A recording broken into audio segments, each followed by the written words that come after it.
Everyone, तो student कल हम आपको linear equation in two variables मतलब दो चर वाले रैखिक समीकरण युग्म का पार्ट 4 पाया था, जिसमें हमारी टॉपिक थी क्रॉस मल्टीप्लिकेशन मेथड के थ्रू x और y के वैल्यू को फाइंड करना। मतलब क्या कि वज्र गुणन विधि के द्वारा x और y के मान को निकालना।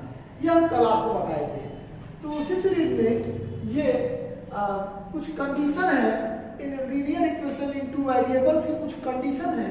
कंडीशन क्या होता है कि जैसे सपोज करिए कि कल हम आपको बताए थे जो तीन मेथड आपको बताया था बीजगणितीय विधि मतलब अलजेब्रिक मेथड में हमने आपको तीन मेथड बताया था। कौन सा मेथड था? वो मेथड था सब्स्टिट्यूशन मेथड मतलब प्रतिस्थापन विधि। दूसरा मेथड था विलोपन विधि मतलब एलिमिनेशन मेथड। और तीसरा मेथड था क्रॉस मल्टीप्लिकेशन मतलब वज्र गुणन विधि के द्वारा। तो अगर वो वैल्यू आप x और y का निकालते थे तो कभी कभी क्या होता है वैल्यू फाइंड करने के बाद जब हम उस पॉइंट को ग्राफ पर प्लॉट करते हैं या दर्शाते हैं तो कुछ कंडीशनल चीजें आ जाती हैं। वो कंडीशनल चीजें क्या होती हैं? जैसे सपोज करिए कि कभी कभी आपके जो लाइन आप जो इक्वेशन के लिए जो आप पॉइंट लाते हो उन दोनों पॉइंट को जो आते हैं उनको लाइन पर ड्रा कर लेते हैं तो कभी कभी तो वो इंटरसेक्ट करता है मतलब प्रतिच्छेद करता है किसी एक पॉइंट पर। कभी कभी क्या होता है इंटरसेक्ट नहीं करता, वो दोनों लाइनें एक दूसरे के पैरेलल चली जाती हैं। मतलब क्या है कि वो समांतर हो जाती है। कभी कभी क्या होता है कि एक ही लाइन पर जैसे एक लाइन आप ड्रा किए सोल्यूशन लाए और फिर देख रहे हैं उसी के कुछ और भी सोल्यूशन निकल जाते हैं जो उसी रेखा पर उसी लाइन पर ओवरलैप कर जाते हैं।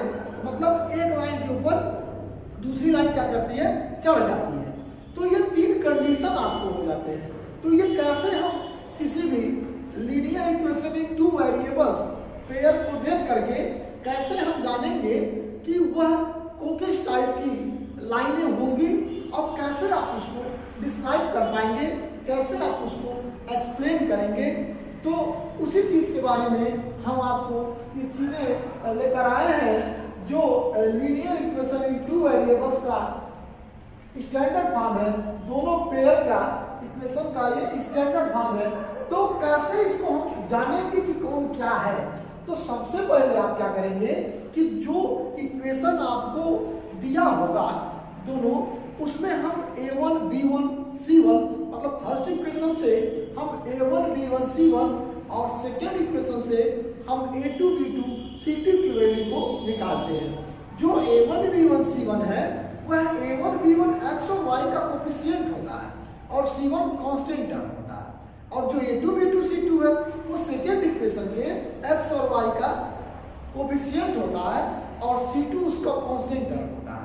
ठीक है, तो उसमें क्या होता है कि हम उन तीनों वैल्यू को पहले निकाल लेंगे कंपेयर करके, स्टैंडर्ड फॉर्म से कंपेयर करके निकाल लेंगे और उसको हम a1 अपान a2 का equal to b1 upon b2 equal to c1 upon c2 के फॉर्म में पहले रख लेंगे। ठीक है, अब आप देख रहे होंगे कि यहाँ लिखा हूं इफ यदि a1 upon a2 not equal to b1 upon b2 ठीक है हैज यूनिक सॉल्यूशन केवल एक हल कंसिस्टेंट संगत हल इंटरसेक्शन लाइन प्रतिच्छेदित रेखाएं। मतलब हम आपको समझा रहे हैं, इसको समझने की कोशिश करिएगा। बहुत ही इंपॉर्टेंट चीज है ये बहुत इंपॉर्टेंट टॉपिक है और आपको इसको समझना चाहिए। देखिए ध्यान से बात, जब आप a1 upon a2 not equal to b1 upon b2 होगा, पहले आपको a1 a2 b1 b2 में बताया हूं कि दोनों इक्वेशन से फाइंड करना पड़ेगा।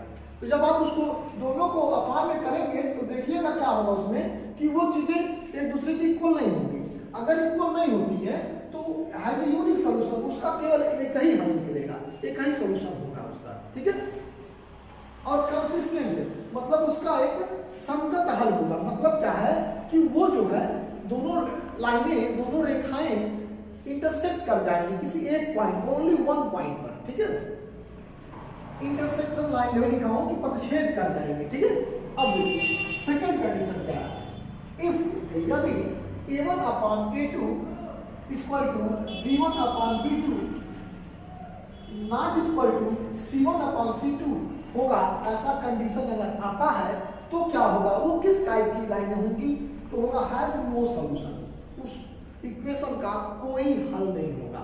ठीक है, कोई हल नहीं, उसका कोई हल नहीं होगा। ठीक है, अब यहां लिखा हुआ इनकंसिस्टेंट, असंगत हल, मतलब क्या है कि वह असंगत होगी। असंगत का मतलब क्या होता है कि वह रेखाएं जो लाइन होगा वो पैरेलल चला जाएगा एक दूसरे के, ऐसे सीधी रेखा में पैरेलल चला जाएगा।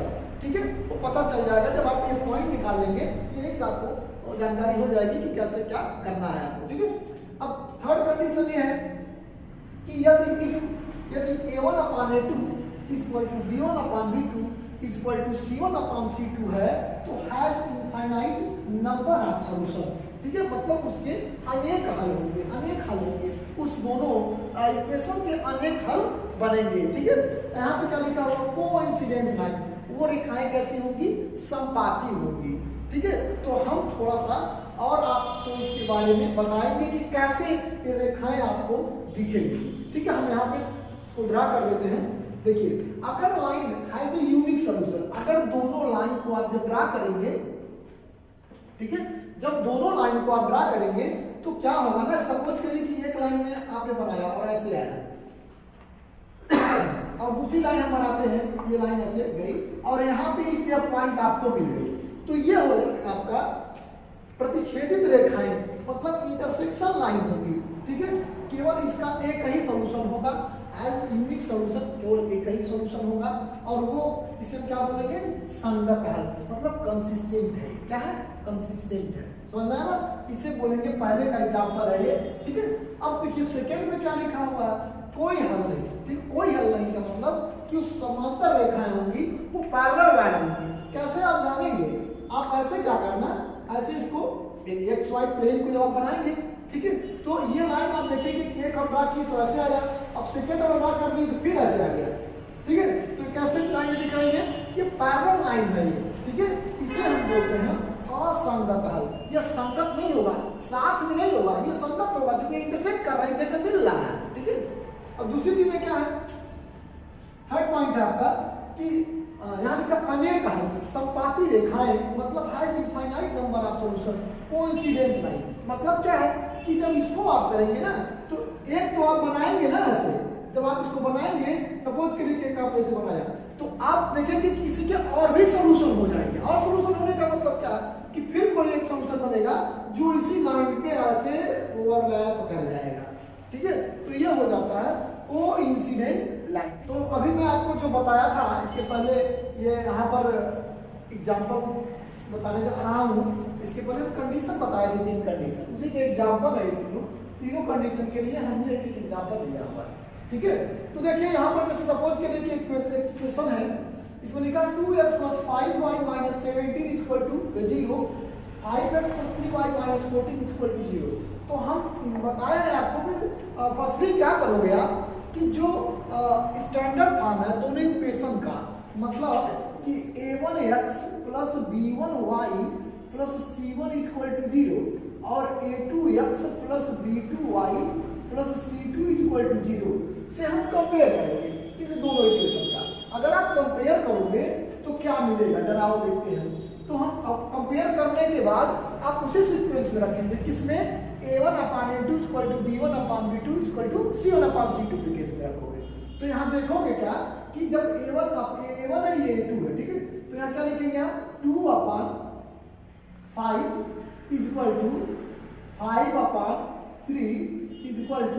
-17/-14। ठीक है, तो यहाँ देख रहे हो कि a1/a2 not equal to b1/b2 है कि नहीं भाई, नॉट इक्वल टू है कि नहीं, जरा देखो आप कंपेयर करो तो नॉट इक्वल टू है कि नहीं है ना। तो ये कंडीशन दोनों मिल रहा ना आपको कि a1/a2 not equal to b1/b2। ठीक है, तो ऐसे कंडीशन आपको देखते ही क्वेश्चन को पता चल जाएगा, जैसे आप क्वेश्चन फॉर्म में रखेंगे ना तो आपको जानकारी मिल जाएगी। तो इसका मतलब ये होगा कि इसका यह इंटरसेक्टेड लाइन होगी, यह जो है इंटरसेक्ट कर जाएगी।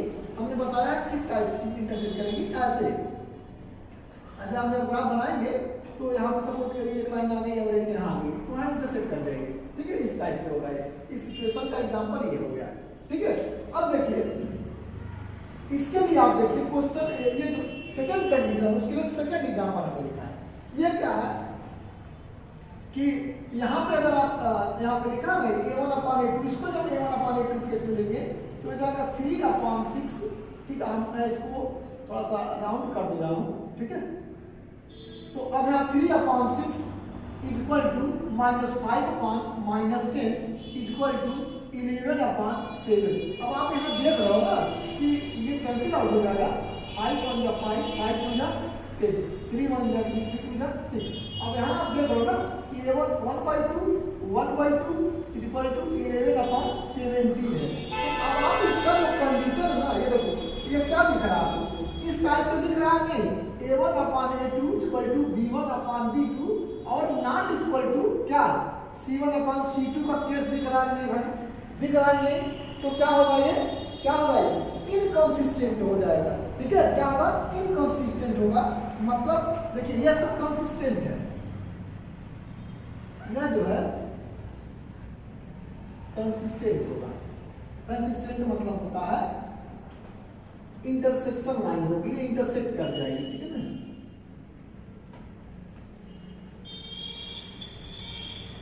Intersected line,